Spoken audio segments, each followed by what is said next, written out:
అందరికీ వందనాలు. అయితే ద్రాక్షారామ గ్రామం అది. మేము అంజూరు వెళ్తూ వస్తూ ఉంటాము. వీళ్ళైతే మేము చెప్పడం జరిగింది, చెప్పినప్పుడు విశ్వసించి అంజూరు రావడం జరిగిందండి. ఈమె ప్రెగ్నెంట్ అయిన తర్వాత ఒక రెండు నెలలు 3 నెలలు వచ్చేసరికి ఈమెకి బ్లీడింగ్ అవ్వడం స్టార్ట్ అయింది, కనిపించింది. పరిగెట్టుకుని మళ్ళీ ఇక్కడికి వచ్చింది. ఆ రోజు బుధవారం అండి. డాడీ ఫోను తీయరు. అయితే అమ్మ ఫోన్ తీశారు.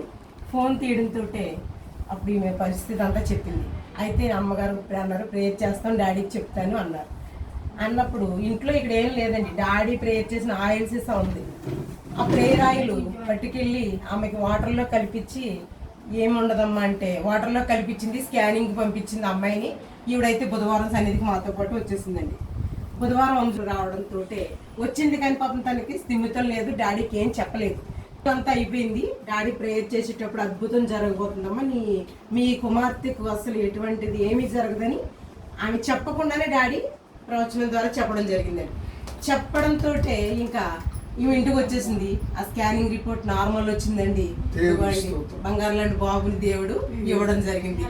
ఇదంతా అప్పుడు ఆమె 9 బుధవారాలు కంటిన్యూగా రావడం జరిగిందండి. చూడండి, గర్భంతో 9 బుధవారాలు కంటిన్యూగా వచ్చారని ఆదివారపేట పాస్టర్ గారు సాక్ష్యం ఇస్తూ ఉన్నారు. చూడండి ఎంత చక్కగా షేక్ హ్యాండ్ ఇస్తున్నారు. Praise the lord. ఓకే, ఇందాక దాకా ఏడ్చారు, ఇప్పుడు ఏడవరు, ఎందుకంటే ఈ సాక్ష్యం అయిందని అర్థమైంది. దేవుడు దీవించి మీకు చక్కటి కూతురునిచ్చును గాక. ఆమె గాడ్ బ్లెస్ యూ. సాక్ష్యం ఇచ్చిన బిడ్డకి వందనాలు. Praise the lord.